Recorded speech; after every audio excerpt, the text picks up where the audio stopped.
Patients and families are Stoughton Hospital's #1 priority. To provide trusted health information to our patients and community, we present Stoughton Hospital Health Talk with Melanie Cole. Do you have a picky eater? Have you thought of everything to try and get your child to eat healthy foods? Well, we have a lot of tips that you probably haven't thought of. My guest today is Autumn Kumlien. She's a registered dietitian nutritionist at Stoughton Hospital. Welcome to the show, Autumn. So tell us about picky eaters. What are we supposed to do if you have a child that just won't eat their vegetables? Okay, well, basically, being a picky eater, that can be quite of a natural state for young children. You know, it's a instinctive desire for sweet and salty foods where we have kind of an instinctive aversion to sour and bitter taste. You know, if we think that's left over from caveman days, so they wouldn't go wander off and nibble on poisonous plants and berries. So totally not their fault, but we need to find ways to get these picky eaters to eat more fruits and vegetables. So there's lots of things you can do. One of the biggest things to do is patience. A lot of times parents will try different fruits and vegetables, and at the first introduction, the child turns their nose up, and they clearly show that they are not interested, do not like it, and then the parent never shows them that food again or serves that food again. So that child has never experienced it as their taste buds have been changing and seeing that introduction more than once. So studies show that it can take up to a dozen introductions of the same exact food before a child will accept that new food. So being really conscious of that and being patient and just showing it in many different ways, presenting it in different ways in which they might enjoy it. Also, you know, being careful of statements that you make of when they're trying different foods, not being a reward system. So not saying, well, if you eat all your vegetables, you're going to get dessert. You know, that associates with overeating. So you want to make sure that you give them opportunity and options. You know, it's parents' responsibility to buy the food, cook the food, serve the food, and serve regular meals and have healthy options available. But it's the child's decision, and it's their goal and job to choose how much and when they're going to eat. So a lot of parents get really nervous with that when kids go on food jags, and they only want to eat one food for a very long period of time, and they eat it for a long period of time until one day they won't eat it any longer at all. So you shouldn't get too nervous about that. It will kind of work itself out, but while you are having them enjoy the food that they typically are always requesting, you want to be introducing some of these other foods, fruits and vegetables that maybe they are less familiar with, to get them to try them. So those are just some quick ones right away to think about. Another thing is leading by example. Children are not going to eat fruits and vegetables if you are not showing them that you're eating them. You know, they're very into copycatting, and they like to follow what parents do, especially toddlers. You know, toddlers are very busy. They don't want to sit very long, so you need to make sure that there's a lot of their familiar foods as well as introduction of a new food in with that familiar food to get them to eat that new food. Other things is, you know, spending time with them, having them help you pick out the fruits and vegetables in the grocery store. If they're able, a little bit older than a toddler, they might be able to even help you in the kitchen with the food preparation. So when children are involved in the picking of the food and the cooking of the food, they're more apt to try the food. I think that's a great point, Autumn. Really, if you get your children involved in planting the seeds in the garden, helping you pull those vegetables from the garden or choose them at the grocery store, and then say, let's prepare this together, they're more likely to try that. So it's so important that you point out parents as role models, because I bet as a registered dietitian nutritionist, you see parents who say they won't eat this, but that parent themselves don't like those. Yes. And Very so the true. parents have to be that really, really good role model. So give us some more. Okay.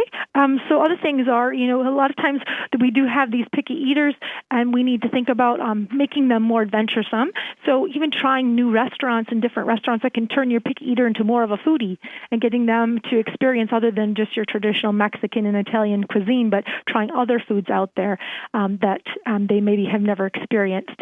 And then keeping in mind, children's taste buds, they change all the time. You know, one thing we use in our house is try it because today might be the day you like it. And then they try it, and if they still don't like it, that's okay. We'll try it again another time. You know, maybe we'll try it cooked versus raw, or try a vegetable with a dip instead of just plain. So there's different ways to get them interested that way. Other things to get picky eaters more involved in eating and eating more appropriately is to make their meals and their foods toddler friendly. We think about putting them in a big high chair and their feet are dangling and they might not be the most comfortable, but bringing things down to their level, having a small table and chairs, having plates and cups and silverware that is more kid-friendly, their size, for their little small hands. So doing those types of things, turning down TV and loud music and loud conversation, because especially toddlers, they're very distracted by all of that, and so they'll spend less time eating. And if it's quieter, they will tend to eat more. Other things are make it interesting, make it fun. You can use cookie cutters to cut almost anything into fun shapes and try to vary the color and make sure that you have not just one color scheme on their plate, but that you have multiple color schemes on there to keep them interested. Some other things that you can do has to do with parents try to hide food or hide vegetables in the cooking to get children to eat it. And so the question is that a good thing to do or not? Well, it can be beneficial to give them some extra stuff, but they also need to see that food in its true form, because if it's always hidden, they really haven't gotten an opportunity to explore that food and learn what it really tastes like and to become familiar with it. So it's okay to sneak carrot shreds into your meatloaf or into your tomato sauce, your spaghetti sauce, but serving it as well on the side and trying some of those sweeter ones initially, even carrots and sweet potatoes, are usually more accepted by children because of the sweet taste that they have. So not always hiding it, but also encouraging them in the other ways of seeing the real food.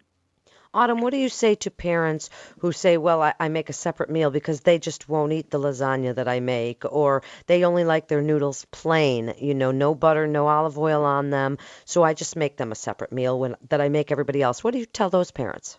Okay, and that's something that I always caution against doing. That's kind of a big red flag there. You don't want to be a short order cook.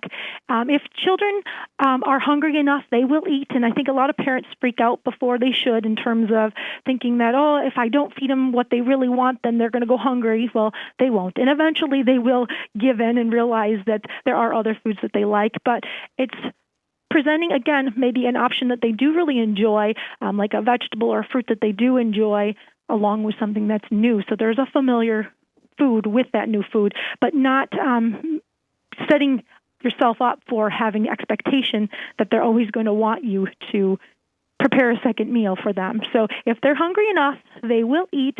So just making the eating environment very pleasant for them and relaxed so that they are more apt to try, and don't be afraid they're not going to starve. And do we let our kids say yuck? Or if they look at somebody else's food, our school had a policy, don't yuck my yum. Don't say that another kid's food looks yucky to you. So if you're sitting at the dinner table and your child turns their nose up or makes some comment, do we put up with that? I would say probably not, but I would try to encourage the child to come up with another, maybe a more descriptive word. What about it, either does look appealing, maybe be more on the positive, or what looks appealing about that food, or more specifically, since you haven't tasted it, what do you think you would dislike about it, and maybe talk about that. And find out that, I don't like cooked vegetables. Well, okay, maybe they like it raw. But, yeah, it's not a good idea to do that. And I think that's a very good policy. Don't yuck someone else's yum. I've not heard of that. But I think that's important to realize that people have different tastes and different food preferences, and that's okay. We all don't have to eat the same things, and all our taste buds are different in terms of what we enjoy. It's great advice. In just the last minute, Autumn, if you would, give your best advice to parents with picky eaters in getting those kids really to try a wide variety of foods, because research does show that the wider variety, the healthier choices that children are more likely to make and take into their adulthood. So give your best advice and why they should come to Stoughton Hospital for some good nutrition advice.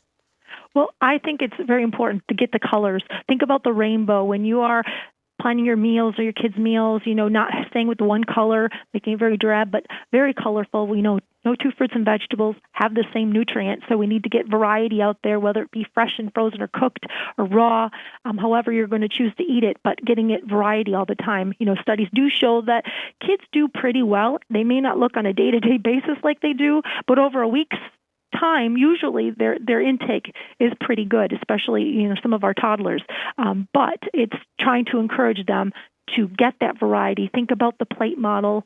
Their plate divided into 4. You've got your fruits and vegetables, and you've got your grain, and you've got your meat. So that they're getting all those major food groups and the side of milk or dairy products as well, and getting all that nutrition. Because again, they're not going to get it all from one food source. So they need to really vary it up and make sure that they're exploring and trying different foods that they've maybe never had before, as well as with their comfort foods. Thank you so much for such great information. You're listening to Stoughton Hospital Health Talk. And for more information, you can go to stoughtonhospital.com. That's stoughtonhospital.com. This is Melanie Cole. Thanks for listening.